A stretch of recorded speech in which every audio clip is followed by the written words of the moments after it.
You go for it.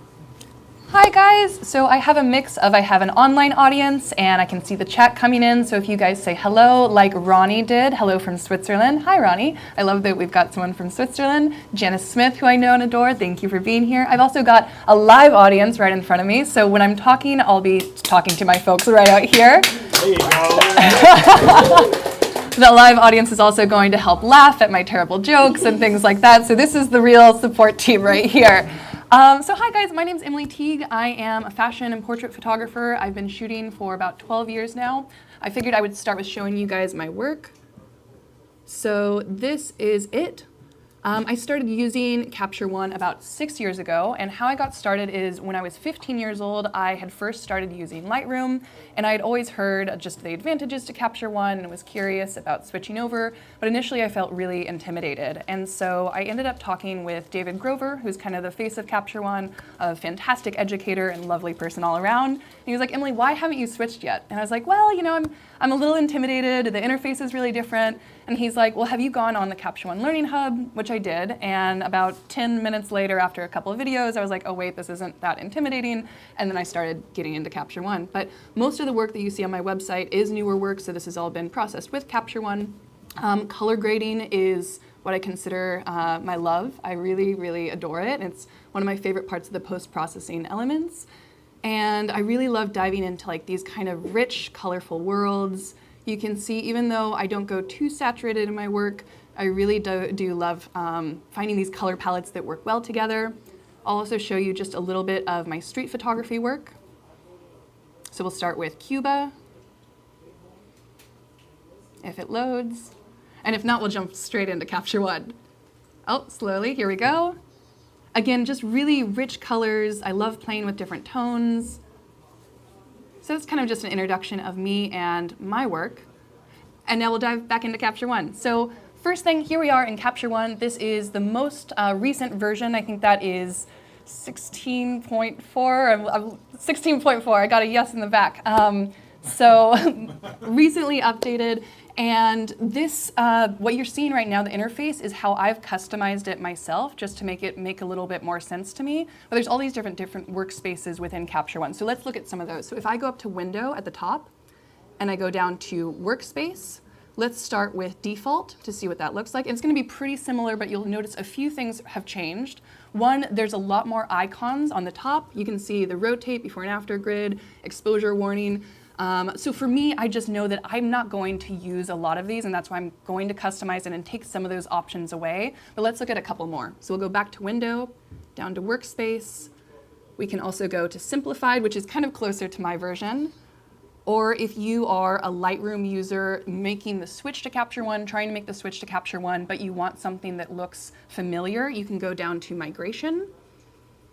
And this is going to look the most different. So this is kind of how Lightroom has it set up, where you have your film strip at the bottom and you have all your adjustments to the right. But again, let's go to my version, which I've saved as Emily Teague, current workspace 2024. And I'll show you guys just a few of the things that I've done up here. So one, you can see at the top, I took away a lot of those options. And how I did that is I'm going to go to the top here and right click and go to Customize Toolbar. And once we hit Customize Toolbar, we've got all these different options on here. So for example, exposure warning, it's not something I use very much, but let's say I want to add it back in. We can add that there, or I can move it around anywhere I like.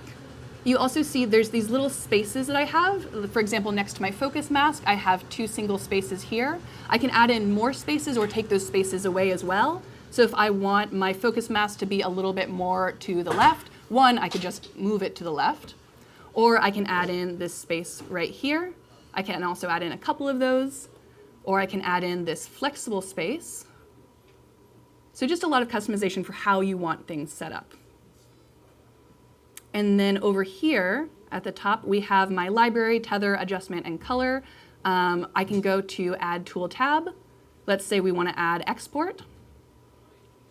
And so then you have all your export recipes down there. What I do for exporting, and I'll show you guys this a little bit more later as we keep going, but I like to go to File, and then Export, and just do it that way. But again, this is all personal preference and just what makes sense to your mind and what makes this easy to use. So I'm now going to take that export tab away, and I'm just going to slide this out. So if I go to the edge of my panel, I can slide it in or out. I can make this really, really large, which is not practical, and you're probably not going to want to do that. So I'll slide that back, but I'm going to right-click on Export and just hit Remove Export tab.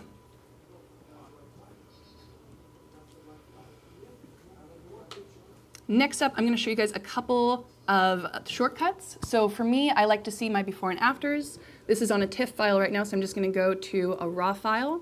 And I've already made some adjustments on this image, but if I hit Y, which is my shortcut for the before and after slider, I can just slide that back and forth. Or if I have a mask on this image, let's go over here, see my layers. I can hit M and see exactly where that mask is. And I'll dive into this more as we keep going. But there's all these different adjustments that you can make in shortcuts. And another way, if you want to customize your shortcuts, let's say for me, when I'm rating things, I know that if I hit 6, that's going to put a red tag on my image. And maybe that's something you want. That was a customization for me. And the way that I'm going to do that is I'm just going to go up to Help, type in Shortcuts, or you can also go down to Edit, go to Edit Keyboard Shortcuts. And then once I'm in here, I'm going to type in, let's say, red, and you can see my red tag, my color is marked under 6, but I could change it to 7, 8, whatever you want. So it's just a faster way to kind of speed up your workflow. Next up, I have a friend in the audience with a camera, perhaps, and another friend with a lens. So I'll have those friends working on that for me for a second for what's to come. So why don't we, before I dive into showing you guys exactly what I'm going to do with these images, I'm going to show you what I would do if I had just started a shoot and we're going to start a new session. So you can either work in sessions or catalogs. I prefer to work in sessions, so I'm going to show you guys that way. It's a little bit easier. So I'm going to go up to File, go to New Session. I've got a camera and a lens. This is very good. We're making progress over here. And then for the name, I'm going to start with the date. So it's May 29th, so I'm going to do 05, 29, 24. Then I'm going to do underscore, and let's call this Adorama. Next is my location right here. So I'm going to go to my little ... and we'll go to my hard drive. I have all these different options here. I'm going to go to Test, and then it's going to create the folder within this test folder. So I'll choose that.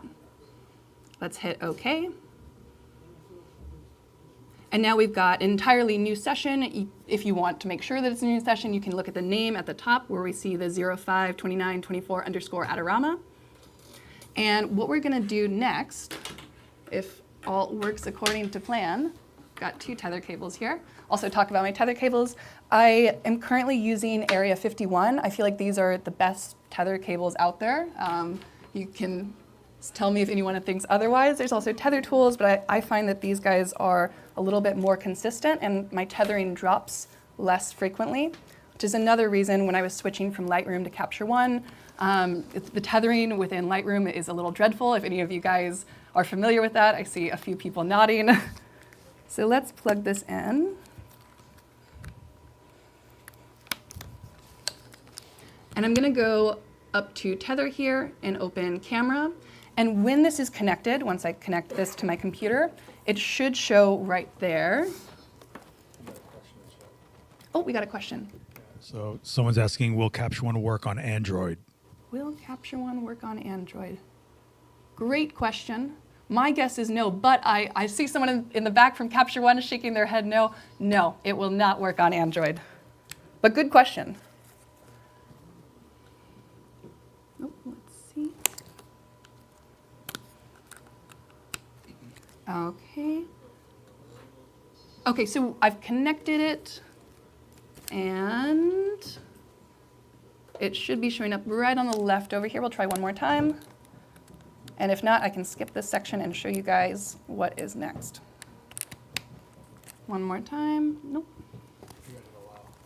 It's disappearing before I can hit it. But I feel really confident about this time. Maybe. Clicking allow quickly. And let's see if the camera shows up. Okay, there we go. We've got a camera connected, at least temporarily. No longer connected. We'll try taking a picture just to see. Nope, that's okay. We'll skip to the next section. But if this was tethered, I have a lot of people ask me about tethering, how to do it, how that works. I think this might be working. Nope, that's fine. So with tethering, all you need is a tethering cord, a camera, plug it into Capture One, and that's literally it. And as you can see, what I'm doing is looking at the camera section just to see if that camera is connected or not. And ideally, it would be connected. And I would show you guys a little bit more. But let's go back to my other session. And the way that I'm going to do this, I'm going to head over to Library. Right under Library, I'm going to click Session. And this is going to show me all the sessions that I have up. So why don't we go to Vintage Romantic. And we've got this raw image right here. Again, just to show you before and after, I'm going to hit Y. This was my original image. And with this, I felt like it looked just a little bit more expensive, kind of taking this blue and desaturating it a little bit, lightening it, and making it a little bit more of a periwinkle. So why don't we start over with this image? And I'm just going to go, first let's make sure that I'm in the right workspace, Emily Teague current. There we go. And I'm going to hit reset, which I've put over here. And once I hit reset, that's just going to take away all of my adjustments. The first thing that I notice when I hit that is my crop is gone. And the first thing that I want to do to any image is just crop it because my eyes automatically are always composing. So I'm going to hit C on the keyboard, which is one of my shortcuts. And I'm just going to go to this edge and start dragging in a little bit and kind of get her face a little bit more centered here. See how that looks? And that looks pretty good to me. I can compare it with my other variant down here. A little bit different, but we'll leave that right about there. And I'm going to go over to my Adjust tab. So we have Library, Tether, Adjust, and Color. And actually, before I do that, just to show you what I would have done if I had tethered, is let's say within this session, I had multiple looks. So maybe this kind of blue outfit is my first look. Oh, and we have a question in the back. Did you shoot this tethered? I did shoot this tethered. Can you, I know it's like not as technical, but I wanted to ask, what do you think is the deal with tethering versus shooting just to the camera? Like, how does it impact you? Good question. In your process? Great question. So the reason that I shoot tethered, and I'll speed this up just a little bit, but oh, thank you. So the question was essentially, why is it beneficial to shoot tethered versus if you're shooting on your camera, and what can that do? So for me, I usually work with large teams, and it's really helpful for my team to be around the computer as those images are coming in, and they can see exactly what's happening. So my makeup artist might be looking for little details that she can make better, or my model might come over and say, oh, that's what my face is doing, I don't want to do that. It's also helpful for me as I'm staring at those images on the camera to know what I'm getting. Great question. So if I wanted to do a couple different looks here, I'm going to go to my folder, and we'll go back to test. And within here, so when you're creating a new session, there's automatically 4 folders that are created. Your capture folder, which if you're tethered, that's where the images are coming in. The output folder, which is any images that you're exporting. I don't use the output folder personally, but you could. Selects folder, so if you're having like 1 stars, red color tags, you could put that in there. And then of course, trash. But let's add a few more folders in here. And we're going to label this first one Look 1, and then Look 2, and Look 3. And just before we start editing this image, I'm going to go back to that last session that I was showing you guys that we were going to try to tether to. And we're in our library section. So now if I go down to the system folder, this is everything on my computer. I'm going to open up my hard drive. I'm going to go down to test, Adorama, and then I can see that look 1, look 2, look 3. What I'm going to do next is I'm going to right click, and I'm going to add to favorites, and I'm going to do this to all of them. And once I've added it to my favorites, you can see there's a little heart to the right. So I know that that's a part of my favorites. And then if I scroll up, now under my session favorites, I have look 1, look 2, and look 3. And if I'm wanting to switch between looks, maybe I was shooting on look 3, but actually for some reason I need to go back to look 1, what I can do is just right click and go down to set as capture folder, and that's how you're going to import into each of those folders. Question in the back? Sometimes when I'm shooting on set, other people want to make selects other than me, so I don't want them all to just go to favorites. Is there a way to like designate them separately? Like some selects for the art director, some for me? You could create another folder if you wanted and have that just be your selects folder. That's one option. Oh, I was just told to repeat the question. So the question essentially was, if I wanted to have another folder that, let's say, an art director or someone else was looking at outside of just the looks, how would I do that? And my suggestion would be I could create another folder, drag different images into that folder. If I wanted to go over to the images on my right, I can just select all of those, drag them in, and they can be in 2 spots at once. But let's go back to our Vintage Romantic folder, and we can dive into editing this image. So I'm going to go over to my Adjust tab, and I have all these different options here on the left. The last thing that I'll say about customization is if I right-click, I can also add tool, and you can see there's a ton of tools to add. The ones that I have up there are just the ones that I normally use. So I'm going to go in order here. First, we have our layers up here, which I'll dive into more.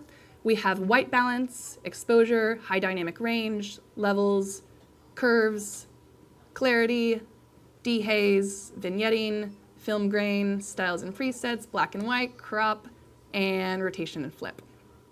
So let's just go down this list. So first thing, I don't often touch my exposure. I'm normally playing around with brightness a little bit more, and that's because with exposure, to me, it kind of dulls the entire image because it's affecting everything, where with brightness, you are affecting the midtones, and it's kind of saving those highlights. So if I pull down on my exposure, you kind of see what that looks like, versus if I pull down on my brightness, you can see especially the highlights on her lips, underneath her chin, all those are kind of just saved a little bit better.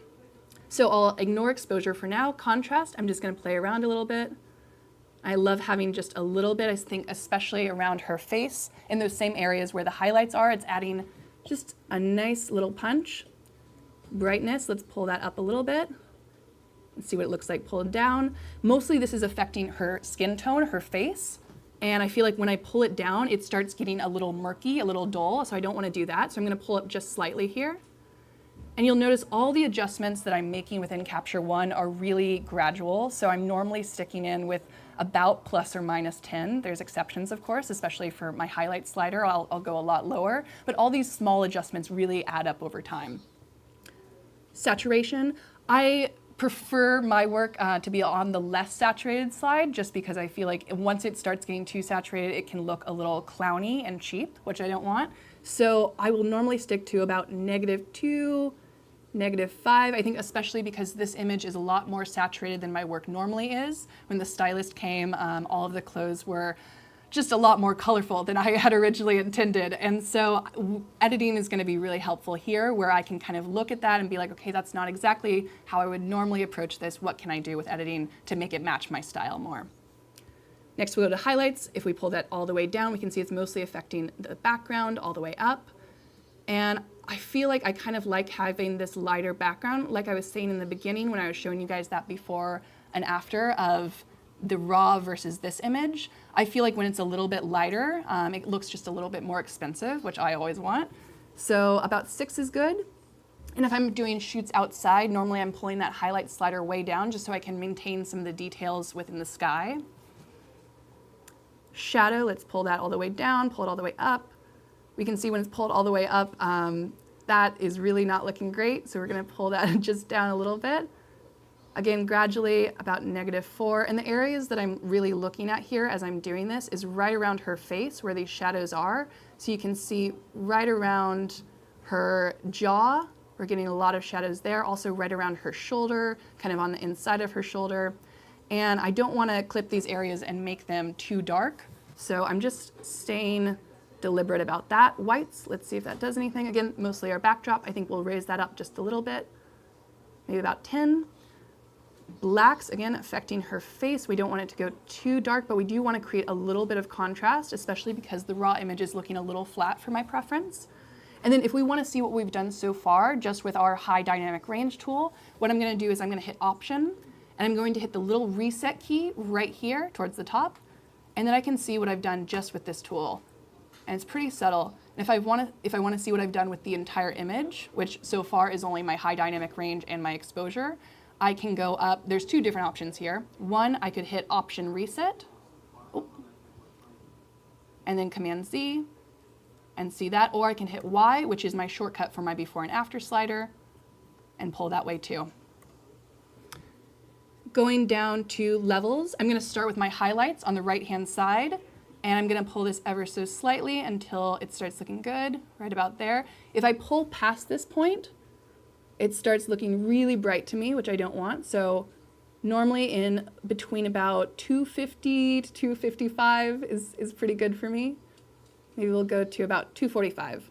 Next up is my midtones. So midtones, if I pull to the left, it's going to make everything a lot flatter, but it's also going to take all my darks in the midtones and lift them up. Versus if I pull it down, it's pulling down on those midtones. So to create a little bit of contrast here, we'll go down to -0.02. Next up is my shadows, and this one I'm really careful not to go overboard with because it's very easy. So once we start pulling that up, you can see even at 10, that's a dramatic difference. If I hit Command Z, I can see what it looked like before. So with this, right about 2 to 5 feels pretty good to me normally. And we'll see what we've done with our levels by hitting Option key and Reset. And that looks pretty nice. I think we've created some really nice contrast here, not only in her skin, but in the background as well. We're getting a little bit more life in there. Next up, we'll go down to curves. And so curves and levels, it's all affecting contrast, but with curves, you have a ton more precision for what you can actually do. So I like to create a little S-curve normally. So I'm going to hit a point towards the bottom quadrant where my shadows are, and I'll hit another one towards the top, towards highlights. And with my shadows, I'm going to pull down just ever so slightly. And I mentioned this with all the tools, but curves especially, it's really, really easy to go too far. So I'm going to pull down just a little bit. And you can see it doesn't look like much, but even that is way too much for me. So if I want to see what I've done, again, Option key, Reset. And that looks too dramatic, even though on the line it doesn't look like I've done too much. So why don't we pull down just slightly and see if that does anything. And it doesn't look like I've pulled down at all on that line, but I have just a little bit, and it creates a big difference. Again, Option key.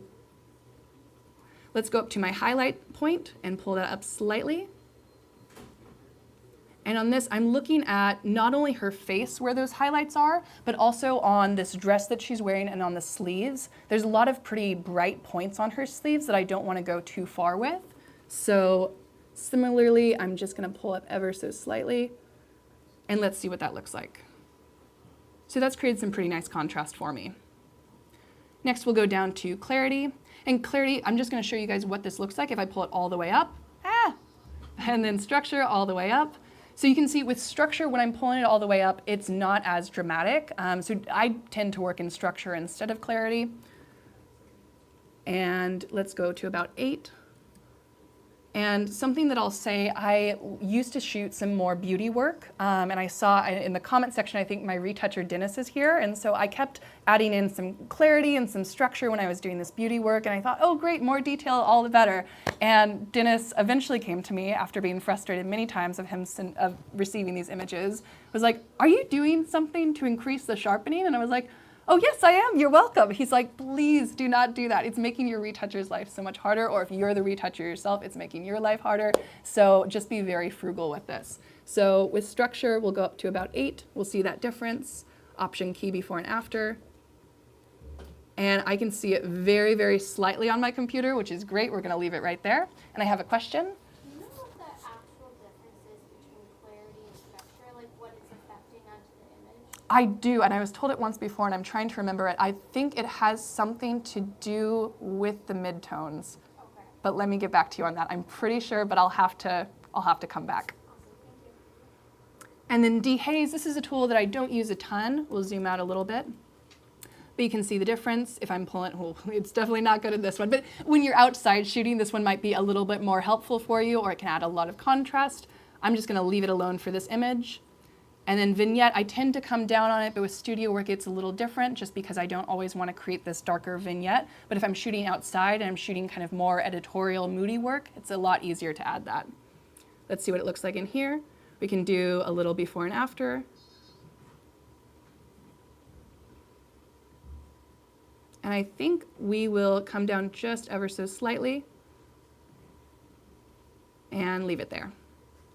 Film grain, I love to add this. There's also different types of film grain that you can add. So right now it's on fine grain. Silver rich is my personal preference, and you can kind of go through all these and see the differences as you go. Oh, we've got a question in the back. Sometimes when I'm working on images, I want to affect the clothing differently than the skin, but I don't want to have to do it in Photoshop. Can you separate it by like what you're working on? Like, can you work on the clothes separate than the skin? Yes. So the question was, can I work on the clothes separate from the skin? And the answer is yes. And the answer for that would be masking. And I'll cover that in just a little bit, but great question. Perfect. So let's see, we have impact. I'm going to pull up slightly. And let's zoom into her skin to see what we're doing here. So if I pull it all the way up, ooh, that's a lot. And I'm kind of wanting to create a little bit of a film effect while not going overboard. So let's see what we've got so far. I'm going to hit Option key, hit Reset.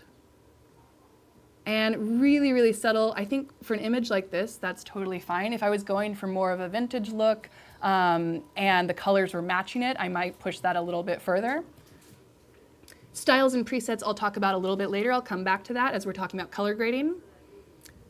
Black and white, great to play with. You saw there was another black and white version that I did down here. And all that I've done for this one is I've taken my redness, which is affecting her skin tones a lot. I've taken that down to -30. And you can see it's not affecting the background at all. But for this, we're just going to leave that toggled off, and we'll close that. Cropping, we've already done. And then rotation and flip, I have two options here. I can either do my rotation and flip through this tool down here, or I also have a rotate up here. Let's pull down. And we can see what looks good. Honestly, this image doesn't need much rotating, so we'll leave it right there, but just to show you guys. Next up, let's talk about color grading, which is my favorite part of Capture One. It's the funnest part of post-processing to me. So what I'm gonna do first is I'm going to create a new layer, and I'll start talking a little bit more about layers as we keep going in this next section. But I'm gonna go up to my layers right here. So right now I'm just working on my base image layer. I'm going to hold down on my plus, and I can either create a new layer, a new empty layer, which is, I would use that if I wanted to draw something on that layer, or I can create a filled layer, which is what I'm gonna do for this. And when I create a filled layer, it's affecting the entire image. And if I wanna see that layer that I've created, I can hit M, which is my shortcut for mask. And we can see the entire image is being affected, right? So I'm gonna hit M again, that'll go away. And just to keep things organized, if we want to create a lot of layers, I'm going to rename this. Instead of filled layer 1, we'll call this color grading. And next up, we'll go to our color tab. So within here, I have white balance. So white balance is great for color correction. Let's say you're shooting an event and it's fluorescent lighting and it doesn't look very great. You can play around with that. You can also use your white balance for color grading. So let's see what we can do just by pulling around my Kelvin, which is how cool or warm the image is. You can see, and this is affecting her skin a lot, which I want to be careful about. And then tint. So there's not a lot I want to do. I'm just going to reset my white balance because in this one I feel like it's affecting her skin too much, and that's not going to be worth it for me. Next we can go to my color editor. So with this, the primary color that we have in this image is either blue or cyan. I'm not sure which, but let's see. Let's see if it's cyan. Nope. And the way that we can check this is just by taking that color that you think it is and pulling the saturation all the way down or up. So there's actually a little bit of cyan in here, but I think it's mostly blue. Let's see.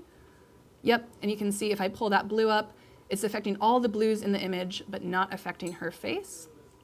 So I can take that and I can take my hue and start playing around there a little bit. Again, the last time that I edited this image, I went for more periwinkle kind of color, so I went up. This time, let's do something a little different. So we'll pull down and go a little bit more cyan. And again, if we want to see what we've done just with that, I'll hold Option, click Reset. And that's looking kind of fun. I'm liking where this is going so far. We can also do Advanced. So with Advanced, I'm just going to click on my eyedropper tool on the bottom right. And let's say we want, let's click on her earring. That's kind of this lime colored. And once I do that, it's going to, that point in the middle of that triangle is the actual point that I've selected. And what it's doing is also selecting all the colors around it that it could be. So it's going into the greens, it's going into the yellows. And so I have two options here. I can decide to isolate it. So if I decide I really only want that one color, I can take my smoothness and drag it all the way down. And you can see as I'm affecting my smoothness, that softness, that opacity around my triangle is changing. Another way that I can do this is I can go to the triangle itself and click on this key and start pulling into these other colors. So maybe I also want it to affect the reds, which I probably wouldn't because that would also be affecting her skin tones. I could do that. Or what I could do if I wanted to affect more, bring in more saturation into this image, I can go to the top and start pulling towards the corners. So just a couple options there. And I'm gonna hit reset on this. Let's go back and just isolate that one color. So pull smoothness all the way down. I'm gonna pull my saturation up just so I can see what I'm doing. And with hue, I'm gonna start bringing that down. And maybe I think yellow looks a little bit better for her here. That's not so bad. I can also play with my lightness. And that looks kind of interesting. The only thing that I'll say is because I've done this on a layer that I don't want the rest of the color grading to affect, I'm gonna go and I'm actually gonna create another layer here. This is going to be color grading part 2. And I'll go back to my color tab. Next up, let's skip down to color balance. This is my all-time favorite tool within Capture One. And question? Quick question. Going back to when you were moving the, I don't know, would you say triangle? Yeah. In the color wheel, you were saying like the bigger spread, the more saturated it gets? So two different things. So the question was, let me try to paraphrase. It was can you say it one more time for me? When you moved the, I don't know, the bottom line of the triangle, you said it made it more saturated? Got it. So when I move the bottom line of the triangle, it's making it more saturated. So what's going on here? There's two different things that I can affect. The first thing, let's talk about saturation first. So if I go to this part of the triangle right here, I can pull that towards the edge, and that's going to bring in more saturation. Versus I can also go to the edges, and this is bringing in more colors. So how does the bringing the bottom closer to the top affect the saturation versus using the sliders? You can use both. It's just two options. Oh, okay. Yep. Yeah. But Okay, good sorry, question. That was my No, that was a very solid question. Thank you. Absolutely. Okay, so let's hit reset here. And going down to color balance. Okay, so within color balance, we have four different options actually. We have master.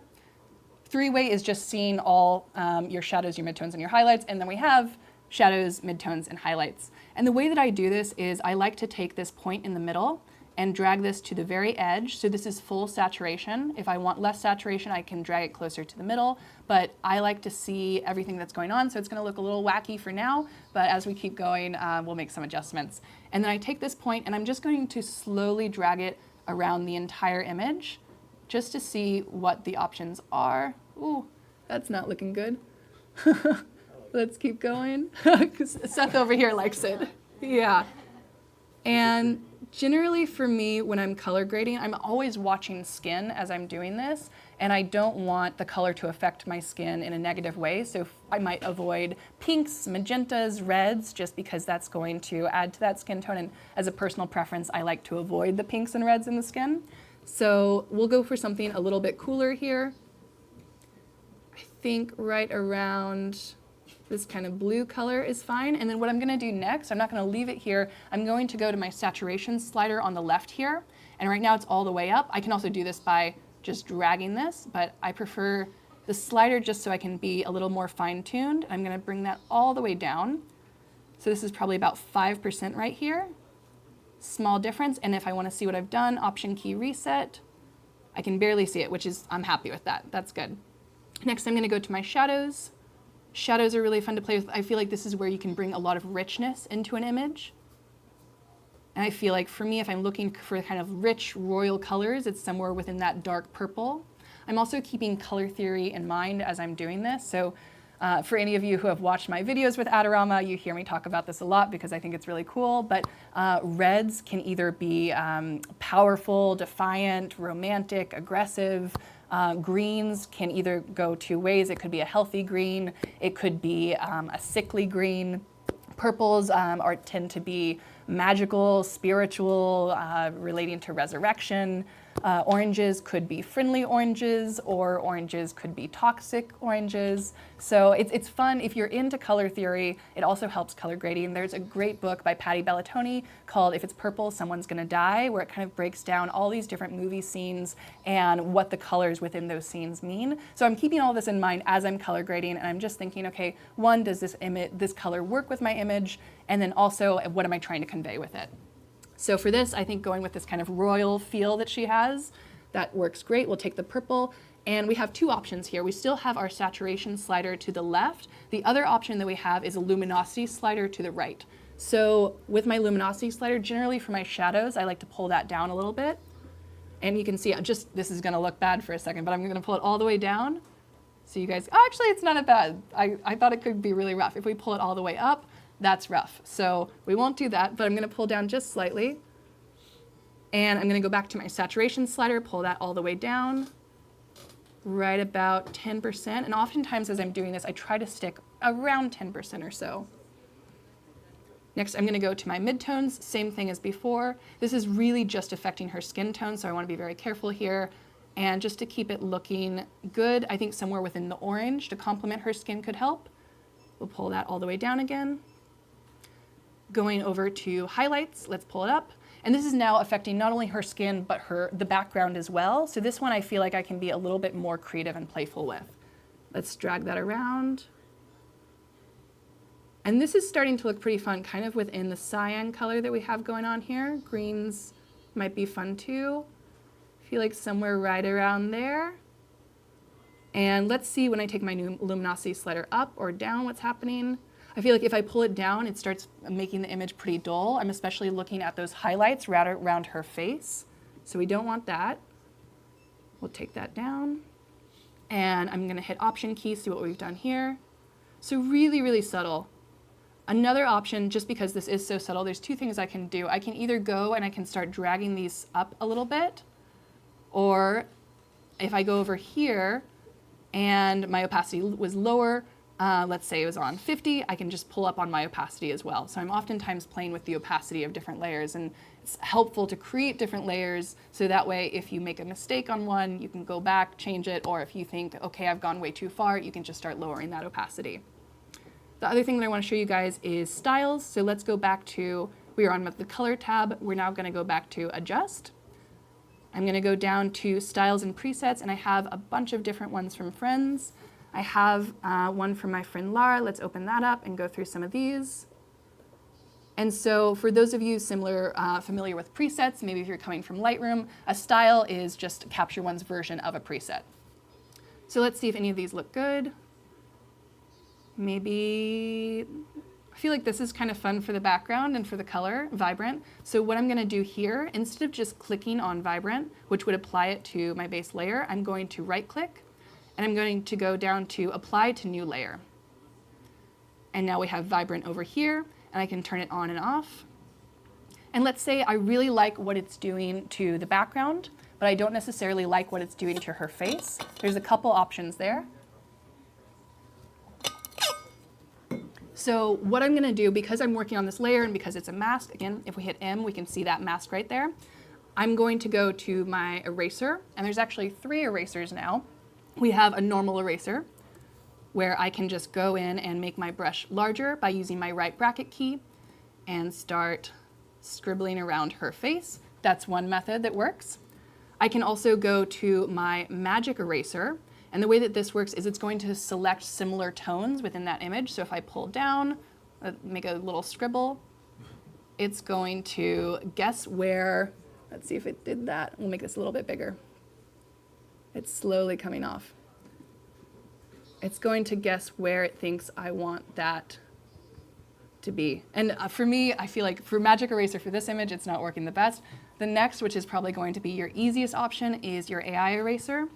This came out in October, both the AI Eraser and the AI Brush, and it's really, really handy, I will say. So the way that this works, you just highlight over an area. Let's say I don't want her selected at all, or her little earring over here. And now it's just going to select that background. So I'm gonna hit M again to turn off that mask, and then go to my opacity on that style layer and start bringing it down all the way, up all the way, and start kind of seeing what I've done. So let's leave it up. I think maybe around 80% looks pretty good. And now that my background is brighter, I'm looking at her face and I'm like, oh, she's looking a little dark. So I'm just gonna go back to my base layer at the bottom. I'm gonna go back up to my adjustments, and I'm always doing this as I'm going along. I'm like, okay, what can be made different? What needs to change? So I think for this, let's see what we've done. Why don't we take the blacks and bring that up a little bit? We'll take the shadows and bring those up slightly. The other thing I'm gonna do is take the brightness, which is affecting the midtones, and I'm gonna bring that up a bit. And then let's see what we've done to the overall image. I'm gonna hit Y, again, my shortcut for before and after, and pull back and forth. So definitely looking a little bit better here. Okay. Next up, I'm gonna show you guys some more stuff, but let's go to a different image. So I'm gonna go back to my library, and let's go down to Chelsea Hotel. This was an editorial that I shot a couple months ago. It should have some fun images for us to work on. Okay, so going back to, let's see if this is a raw image or not. And this is actually a JPEG copy, so we'll go to the original.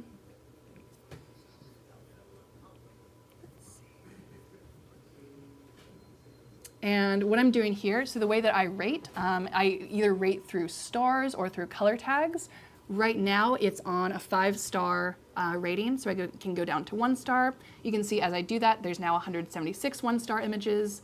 Or if I want to go to 4 stars, which is where I'm going to find this image.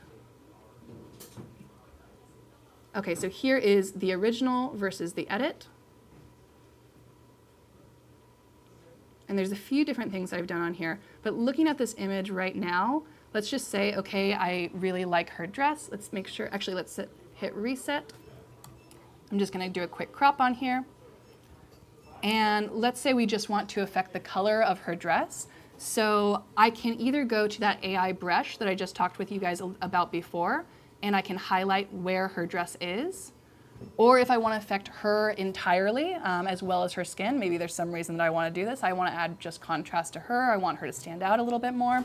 I can go to Subject right under Layers and Masks, and it does a pretty good job at figuring out where that subject is. So it's now selected, and if I want to see that, I'm going to hit M.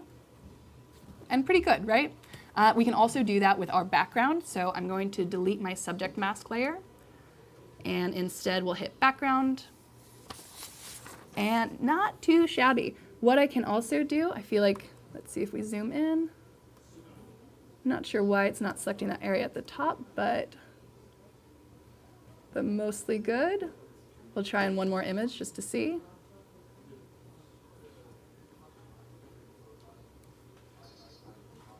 Great, so that looks good. And let's see if I zoom in here, if there's any areas that need to be cleaned up. Just a little bit of her hair over here. You can see there's a few areas up here. So there's a couple options for what I can do here. The first that I'm going to do is Refine Mask. So underneath my opacity slider, I can go to Refine Mask. And right now it's pulled all the way up or pulled all the way down. And I'm going to zoom into that hair. Let's see if it'll let me zoom.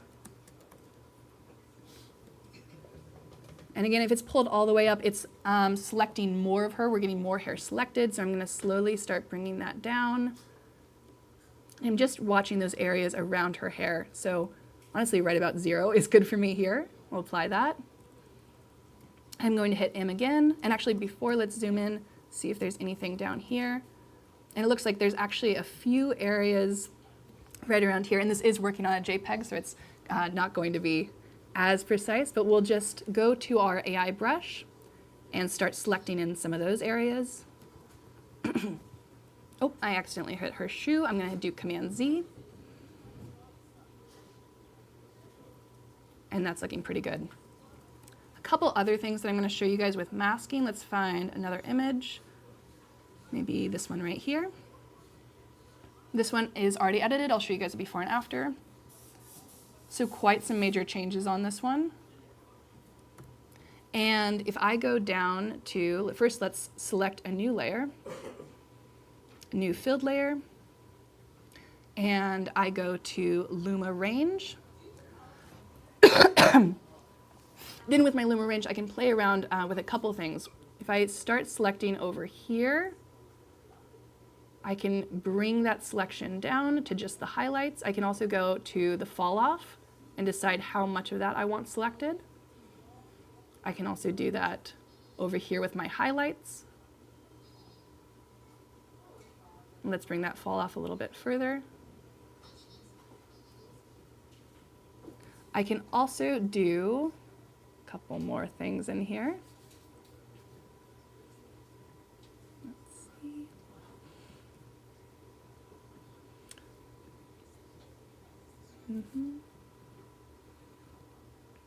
Let me show you guys actually a different image that this might work better on.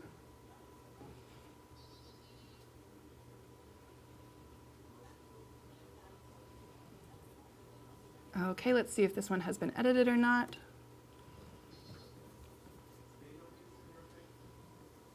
So really, really small adjustments on here. You can see on her face, we're getting some highlights on there, but not a ton. And I'm going to bring up the shadows on this just before we start.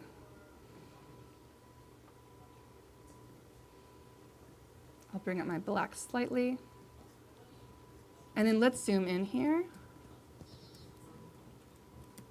And you can see this is an unretouched image. So let's say that I want to clean up some stuff on her face. This is a model, so she has pretty near perfect skin, but let's pretend that there's more to clean up. What I can do here is I'm going to create a new layer. This will be my filled layer. We'll call this skin.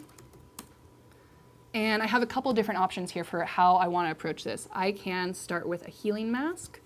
And I'm going to make this a little bit smaller by using my left bracket key to make that brush smaller. And let's say we just want to take away this freckle just to kind of show what our options could be here. I'll select that. And then it's selecting a nearby area that I can change if I want to. So let's say it did a bad selection. I can take that selection circle and start moving it around, but that's a pretty good job. I can also go to my clone stamp. And let's go for this freckle on her chin down here. What I'm going to do this time is I'm going to hit Option and select an area around the skin that looks good, and then start painting over that. So two different options there that could be handy depending on the time. And I'll take a quick break. Any questions so far? Yes, Eric. Thanks for sitting in the front row.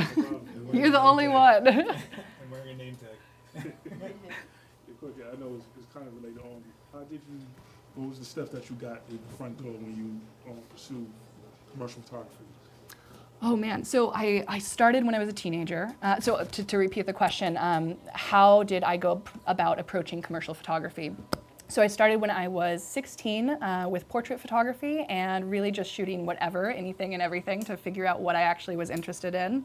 And I got really into portrait work and I got into fashion work. And I think at the time as a teenager, I was like, bigger is better, the more elaborate, the better. And so I started working with all these headdress designers and really just going all out. I think it kind of started approaching more of fantasy work. And I think there was a certain point around like 19, 20, where I was like, great, I really love this. How am I going to make money off of this? And so I knew that I really loved portrait work, but in Northern California, I kind of had this idea that portrait work would only pay so much and that I didn't want to do it, which I've since changed my mind on. I love portrait work now. But at the time I was like, great, I only want to start doing commercial work. And so I come from a fairly small town, 100,000 people or so. And so I started reaching out to local businesses, and originally I started saying, hey, can I do this for free? Like, will you let me shoot your work, please? And they're like, oh my God, yes. And then from there, I had at least a bit of a portfolio that I could start showing. And then what I did is started pitching businesses, where I came to them and I said, hey, this is the work that I can do. Can we make a deal? Can we do this? And then when I moved to New York 5 years ago, that changed a lot because I no longer had all these connections to businesses and I had to start kind of reaching out and finding new ones. And a lot of that was cold emailing, making connections. I feel like networking is the biggest, most important thing you can do next to having a good portfolio. But yeah, does that kind of answer that? Yes, Cool, thank you. Any other questions? Kelly. Shift to commercial work influence like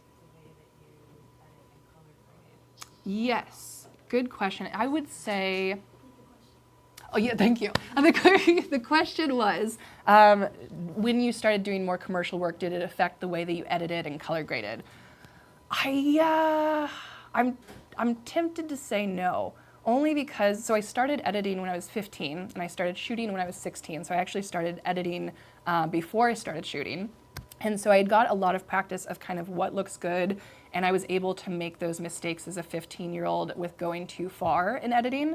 And so I kind of learned that way. And so when I was doing commercial work or I was doing fantasy, it still looked I think it still looked polished. Even the fantasy work that I was doing, I think it could still be used in my portfolio in a commercial way, depending on the client, I say that loosely, but.